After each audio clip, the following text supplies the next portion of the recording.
আৰু মই মুখ্যমন্ত্ৰীক সকীয়াই দিবলৈ বিচাৰিছোঁ আপোনাৰো ল'ৰা ছোৱালীৰ কথা আমি জানো ইমান তললৈ গ'ল যে মোৰ 5 বছৰীয়া 9 বছৰীয়া ল'ৰা ছোৱালী যি ডিটেইলছ আমি মুকলি কৰিব নোৱাৰোঁ ৰাজহুৱা কৰিব নোৱাৰোঁ এইখিনি তেওঁলোকে যোৱাকালি সংবাদ মাধ্যমত মুকলি কৰি মই বাৰম্বাৰ কৈছোঁ আৰু মই মুখ্যমন্ত্ৰীক সকীয়াই দিবলৈ বিচাৰিছোঁ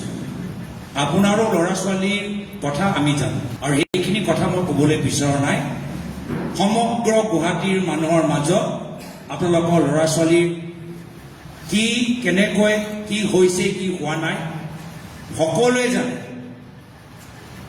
মোক বাধ্য নকৰাব আইনীভাৱে আজি এই যে জুভেনাইল জাষ্টিছ এক্টৰ যে সেকশন 74 কথা